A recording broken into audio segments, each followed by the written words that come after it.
Hi, welcome to Synopsis. Today I will show you a crime, biography, drama film from 2008 titled Changeling. Spoilers ahead. Watch out and take care. In Los Angeles, 1928, Christine Collins wakes up in her middle-class suburban home. She gets her son, Walter, out of bed and measures his height against a doorframe. They eat breakfast and take the bus, where she drops him off at school and heads to work. She is a supervisor for a telephone operating line. When she picks up her son at the end of the day, he tells her he got in a fight with another boy. One of his classmates had been teasing him that his father wasn't in the picture because he didn't like him. Christine assures him that he is in no way at fault for his father's disappearance. That night Walter falls asleep on the couch listening to one of his radio shows. Christine carries him to bed. The next day she gets called into work on her day off and has to tell Walter that she won't be able to take him to the movies, but she promises she will the next day. She gets ready to leave and tells him to behave. He watches her leave from the window. Christine leaves late from work, there having been a lot of problems to address during the shift and her manager offering her a higher paying role. She misses her bus home and has to walk. When she arrives home, Walter is nowhere to be found. She walks the streets of the neighborhood asking local kids if they've seen him, but no one has any ideas. Christine calls the police to report her son missing, but they tell her it's department policy not to file a missing persons case for children until they've been missing for 24 hours.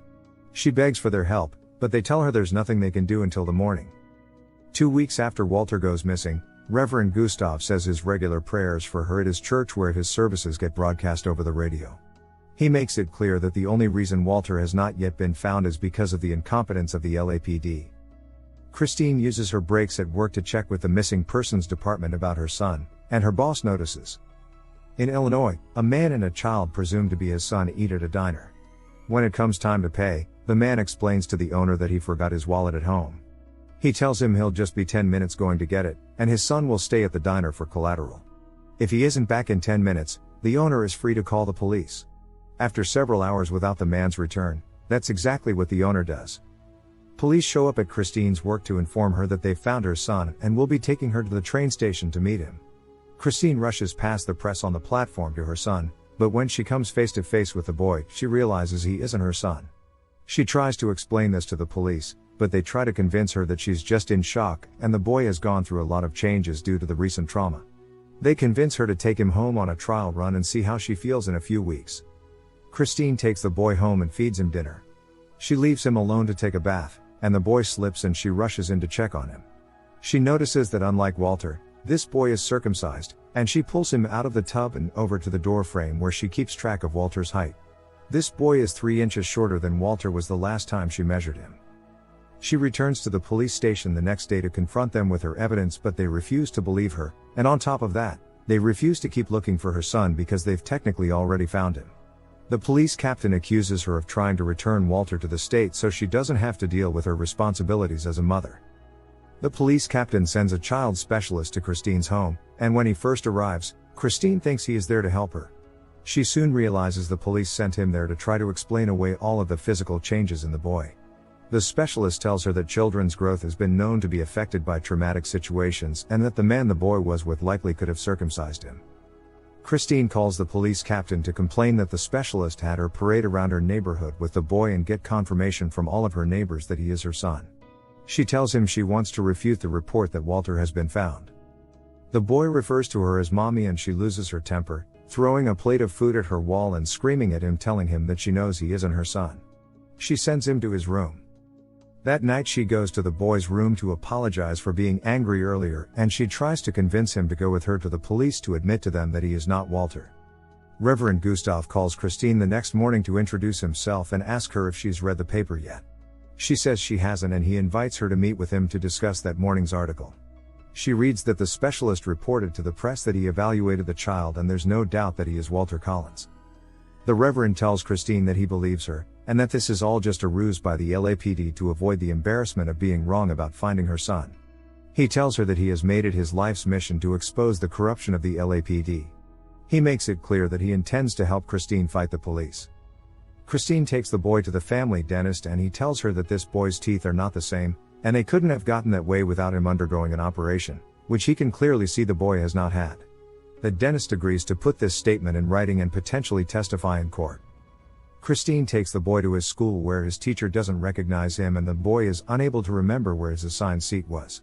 The teacher also agrees to write a statement and testify in court if it comes down to it.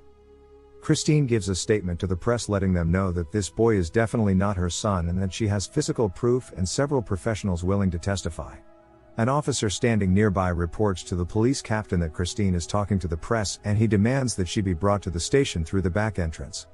The police captain scolds Christine for trying to embarrass the police department in front of the press and again accuses her of just trying to get rid of the boy. He asks if she is determined that this boy is not her son, and when she says yes, he calls in several people to restrain her and admit her to a mental hospital.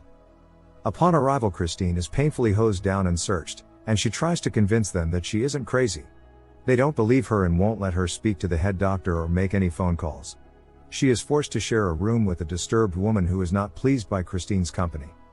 Detective Ibarra is sent out to a ranch to investigate a case where a child has illegally immigrated to the States. On his way, he comes across Gordon, whose truck has broken down on the side of the road. Ibarra asks if he needs any help, and when Gordon refuses, he asks for directions to the ranch. The detective heads off and Gordon seems suspicious. He makes it to the ranch and eventually finds a boy hiding from him. When Ibarra tries to follow, the boy attacks him. He takes the boy into custody and drives back to the station. The Reverend becomes concerned when he isn't able to get a hold of Christine to do a radio show about her missing son. He sends someone to go check on her and report back to him. Gordon gets a ticket to Canada. Christine goes to breakfast the next morning and sits with two women who try to give her advice on how to act normal in the ward to try and go home quicker. One of the women, Carol, explains what a Code 12 is, code for any of the women who have been put there by police. She explains that most of the women there are Code 12 because they tried to report the abuse of a cop in some way and were retaliated against by being locked up. While waiting to be deported, Samford, the boy that Ibarra arrested, has flashbacks of violence on the ranch and begs to meet with Ibarra to tell him the truth about what happened. Christine is finally able to visit with the head doctor. He rudely interrogates her and twists her words to try and give the impression that Christine is not sane. Ibarra meets with Samford and he tells him that he had come to live on his cousin's ranch but soon found out he wasn't allowed to leave. He had to help his cousin kidnap young boys and bring them back to the ranch and kill them and bury their bodies. He says he helped kill at least 20. Ibarra gives Samford a stack of photographs of missing boys and makes him pick out any that he recognizes as being victims on the ranch. Samford identifies most of the boys, one of them being Walter Collins.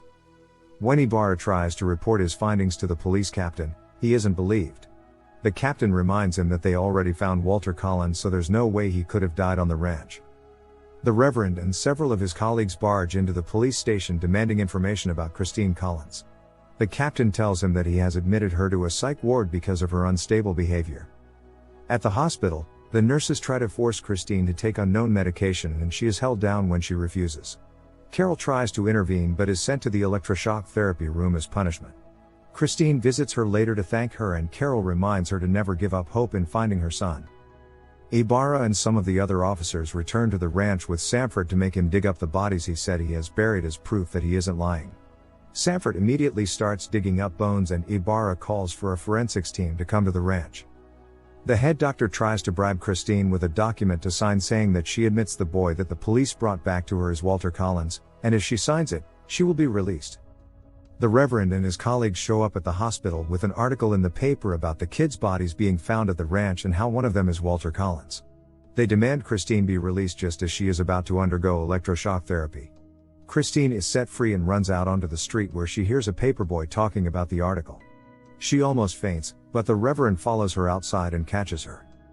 The police chief meets with the captain to scold him for his carelessness and tell him to accept Walter Collins as one of the dead boys found at the ranch so that the public will stop asking questions and eventually the whole situation will go away. Ibarra interrogates the boy that was sent home with Christine and after threatening to send him to jail for interfering with a police investigation, he finally admits to not being Walter Collins. Gordon makes it to his sister's house in Canada and asks if he can stay with her for a little while. She agrees and he goes upstairs to clean up in the bathroom. The sister's husband calls the police and they come arrest him and bring him back to America to face trial. The Reverend is able to get the best attorney in the state to represent Christine in her case against the state of California pro bono. The three of them return to the hospital with a warrant to release all women being detained under Code 12. The women are released. The mayor visits with the police chief to scold him for the ongoing scandal. He tells him that he is up for re-election this year and he needs for this entire mess to disappear. He suggests forcing the captain to take the public blame for the situation. Outside of the courthouse, there is a massive protest in support of Christine against the police department. Inside, they are unable to start the case because none of the members of the police department have shown up. Christine's lawyer tells her that they didn't show up because they didn't want the case on public record. He takes her across the street to where Gordon's trial is being held. Gordon decides to plead not guilty to killing all of the boys on his ranch. The police chief brings the boy they had assumed to be Walter Collins, whose name is actually Arthur, to the train station to be reunited with his real mother. Before getting on the train, Arthur tells the press that the police told him that he was Walter Collins and it wasn't his fault. Christine confides in the Reverend that she doesn't believe that Walter is dead, that she can still feel his presence. Both trials end, the result of the one against the police department being that both the police captain and the police chief are forced to step down from their positions, and there is to be a change in policy in how citizens can be admitted to psych wards. Gordon is charged as guilty and sentenced to death. Before being taken away, he tells Christine that he didn't kill her son. 2 years later, while Christine is at work, her lawyer comes to visit her and tells her that Gordon has asked for her to visit him before he is executed so that he can tell her the truth about what happened to her son. When she arrives, Gordon says he's changed his mind and doesn't want to talk to her because he doesn't want to go to hell. Gordon is executed by hanging 2 days later. 5 years later, Christine is invited out by some of her work friends, but she declines because she has some things to catch up on in the office. Her boss asks her out to dinner and she declines, but she suggests they get dinner the following evening instead. She gets a call from Mrs. Clay, another woman whose son had been kidnapped and taken to the ranch. She tells her that the police have found a missing boy and that she wants her to come down to the police station to see him. Christine arrives to see that the boy is Mrs. Clay's son, David, not Walter. They watch the boy be interrogated by Ibarra about what happened to him on the ranch, and he tells about how he was able to get away because Walter and another boy had made an escape plan for them. When David gets stuck in the fence while Gordon tries to come get him, Walter decides to turn back for him and help release him from the fence. They all run off in different directions. David is reunited with his parents and Christine tells Ibarra that she thinks that Walter could still be alive. She says that David didn't see him die, and he could have been just as successful in running away. The end. The end. Thank you for watching. Subscribe Cinema Synopsis if you want to watch more recap videos.